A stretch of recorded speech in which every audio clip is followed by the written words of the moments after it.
Et puis ce matin, on a de la belle visite directement de Québec. Un couple de frères et sœurs qui sont venus nous visiter, ça fait à peu près, je ne sais plus, un mois et demi, quelque chose comme ça, Denis et Richard. Et puis, je veux les inviter ce matin, s'ils n'ont pas changé d'idée, pour qu'ils viennent nous partager un petit peu les témoignages de ce qui s'est passé dans leur vie, grosso modo, depuis qu'on s'est vus, puis qu'on puisse élever le nom de Jésus, que savoir que Jésus fonctionne même avec des habitants de la ville de Québec. Puis il fonctionne à Granby, puis il fonctionne à Québec, parce qu'il n'y a pas de limite au royaume de Dieu. Les limites au royaume, c'est nous qui émettons. Ça fait des années qu'on pense que les anges se frappent le nez à la frontière puis que le Québec est trop mauvais pour que le Seigneur agisse, mais moi, je suis convaincu que non. Fait que je vous demanderai de les encourager, de les accueillir. Ça, c'est Denis. Puis ça, c'est Richard. Fait que je vais te transmettre le micro dans quelques secondes, Richard. Fait que faites juste nous partager votre cœur. Idéalement, il faudrait que ça finisse avant midi, parce que sinon, Annie, elle n'aura plus le temps de parler. Mais soyez libre, puis partagez votre cœur. Bien, merci. Merci, Jonathan. Merci, Annie, de nous avoir invités ce matin. C'est bien humblement qu'on se présente devant vous pour parler un petit peu de notre témoignage. Mettons, depuis 2 mois, qu'est-ce qui est arrivé, changement? Moi, j'ai donné ma vie au Seigneur, ça fait 2 ans. Le Seigneur m'a vraiment transformé, il m'a vraiment guéri, restauré. Il a fait des miracles dans ma vie personnelle avec la prière. Il a vraiment fait tout ce qu'un enfant de Dieu mérite d'avoir. Il l'a fait pour moi. Puis, il m'a fait aussi rencontrer Richard. On se connaissait depuis 2021, mais on s'est connus dans la foi au mois de septembre l'année passée. Puis, bien, ouais, c'est déjà ma fiancée, puis on va se marier le 6 juin. Une petite exclusivité. Puis, qu'est-ce qui nous a amenés ici à l'Église Fondation avec Jonathan? Bien, moi, je trouvais que mes bénédictions que le Seigneur m'avait données dans ma vie, puis tout ce qu'il avait fait de bon dans ma vie pour moi, puis il l'a toujours fait depuis que je suis né. J'ai toujours eu la foi, sauf que j'étais catholique, je n'étais pas chrétien. Je n'étais pas né de nouveau. Je n'avais pas eu la nouvelle naissance. Sauf que quand j'ai eu la nouvelle naissance, ben, je me disais que toutes ces bénédictions-là, puis tous ces miracles-là qu'il faisait dans ma vie, puis dans ceux qui étaient proches de moi, ça ne pouvait pas être juste pour moi. Fait qu'il fallait que je partage, puis ainsi de suite. Fait que j'avais toujours dans la tête de dire faut que je redonne, faut que je redonne, faut que je redonne. Puis ça a toujours été aussi dans ma vie d'ordonner. Sauf que le Seigneur, il fallait que je parle du Seigneur, il fallait que je fasse des œuvres du Seigneur. Fait que, petit à petit, on a commencé à aller dans la rue, à aller partager la parole. Sauf que là, on ne savait pas quoi dire. Bien beau dire Jésus t'aime, là, mais le monde se revient d'abord, puis Amen, tu sais. Fait que, puis entre-temps, j'avais connu un de mes frères de l'Église à Québec qui m'avait parlé de Jonathan, de l'Église Fondation, la manière qu'il fonctionnait, puis ainsi de suite. Puis ça m'a ouvert la curiosité. Fait que là, j'étais allé voir quelques vidéos. Puis là, je dis, oh, ça c'est vraiment quelque chose qui m'intéresse et que je voudrais faire. Sauf que à l'automne, on n'avait pas le temps de venir. J'étais très occupé avec le travail, avec les BACA, dans ma vie en général. Puis j'avais écrit à Jonathan avec les fêtes. J'avais dit, après les fêtes, on va aller vous voir. On aime votre enseignement, puis ainsi de suite. On ne se connaissait pas du tout. Nous, on est arrivés ici au début février, qu'on est venu ici pour la première fois. Puis, mais nous autres, en octobre, on avait commencé à aller dans la rue, à commencer à évangéliser, donner de la bouffe, donner les évangiles, commencer à prier pour les malades. Puis, sauf qu'on n'avait pas la fonction, comment faire, et ainsi de suite. On y allait de cœur, avec l'amour du Seigneur. Ces gens-là, ils ont tous besoin d'amour. Hein. On ne se cachera pas. L'amour du Seigneur qu'il nous a donné, ces gens-là, ils en ont besoin de cet amour-là. Fait que c'est ce qu'on faisait. Nous autres, on lui donnait de l'amour, on partageait l'amour qu'on avait reçu du Seigneur encore plus pour le partager. Puis ça a commencé en octobre. Puis le besoin, ben c'était le soir. Parce que le jour, il y a plein de cafés, rencontres et ainsi de suite qui donnent la nourriture aux démunis et ainsi de suite. Sauf que le soir, il n'y a pas grand-chose. Fait que nous autres, le vendredi soir, on s'était dit qu'on va y aller un vendredi soir. Ça avait commencé un samedi. Richard, elle se lève le matin et elle me dit hey, j'ai eu un son. On commence dans la rue à soir. Ah, parfait. On s'en va au Tim Hortons. On demande une commandite pour des beignes. On s'en va à mon travail. On ramasse une grosse cafetière. Puis ça a commencé de même. On a appelé un petit couple d'amis qui est travailleur de rue pour le Jésus. Parce que lui, avant ça, il était travailleur de rue à Montréal. Mais maintenant, il n'a pas de salaire. Puis il fait ça dans la rue pour Jésus. C'est un autre de nos frères d'église. Puis lui, il m'avait motivé durant tout l'été. On ne se connaissait pas richement, on se connaissait, mais on ne se fréquentait pas.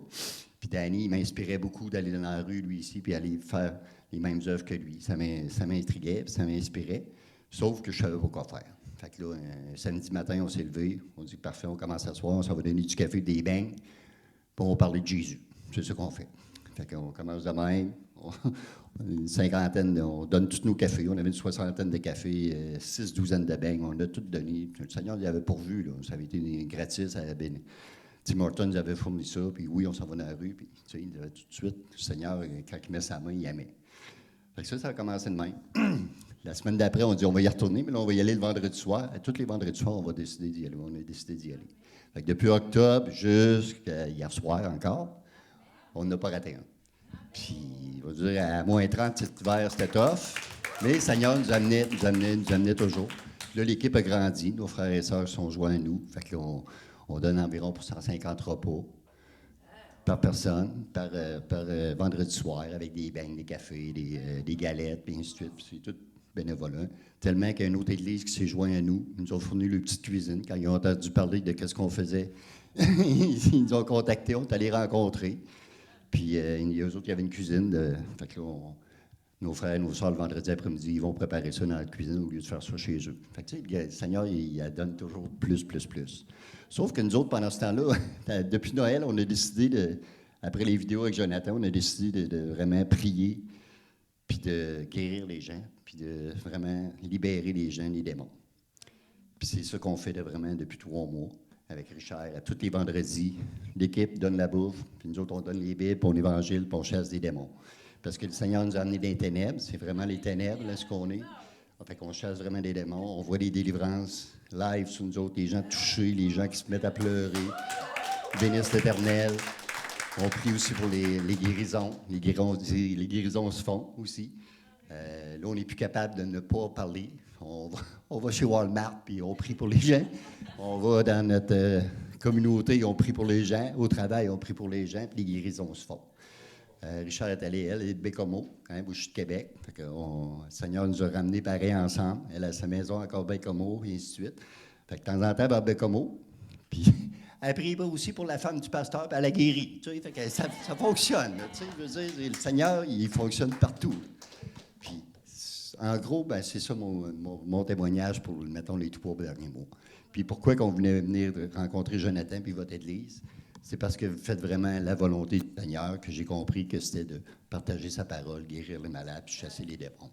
Puis ça, vous êtes vraiment un bel exemple, puis ça me touche beaucoup de partager ça avec vous autres, parce que c'est ce qu'on fait, puis c'est ce qu'on veut faire pour le restant de nos jours, puis on bénit l'Éternel de toute la grâce qu'il nous donne.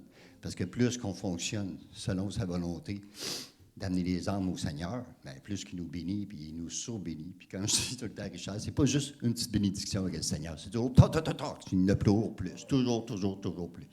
Fait que c'est ça qu'il a fait pour nous autres. Fait que je m'arrêtais là, parce que moi, j'aime ça parler, puis je parlerai pendant 15 minutes. Mais le Seigneur fait vraiment des miracles. Il l'a fait pour moi, personnellement. Moi, je crachais des poumons.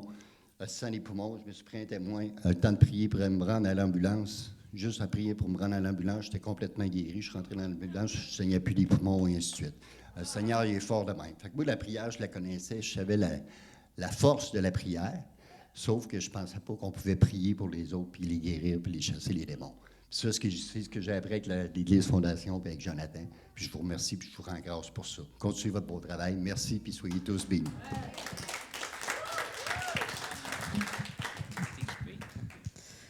Bonjour, moi c'est Richard. Moi, je vais vous parler du baptême ce matin. Il y a 4 ans, j'ai donné ma vie à Jésus, j'ai donné ma vie au Seigneur, mais c'était au niveau de la religion catholique. Et même après le baptême, je sentais quand même un vide. Je sentais que je n'avais pas assez. Je sentais que que je cherchais quelque chose de plus. Puis, je suis arrivée à Québec et j'ai rencontré. Puis, quand j'allais à Baie-Comeau, dans ma région, bien, vous savez, en région, c'est la religion catholique qui prévoit sur les autres. Donc, j'avais un pied en région catholique. Puis, quand je suis arrivée à Québec, j'ai connu dans de moi ce que le pasteur parlait, la parole, les prières, les louanges, mais ça me parlait vraiment beaucoup. Puis ça me remplissait plus que quand j'allais à Baie-Comeau. Donc, le Seigneur, lui, m'a emmené encore plus près de lui. Puis en découvrant, j'ai demandé à un pasteur, est-ce que si j'ai donné ma vie à Jésus, moi, voilà 5 ans, à la religion catholique, et j'ai dit, est-ce que je dois refaire le baptême d'immersion pour être chrétienne? Il m'a dit non. Il m'a dit non. Alors là, j'ai continué, mais j'avais toujours un doute à l'intérieur de moi, puis je me disais, il manque quelque chose.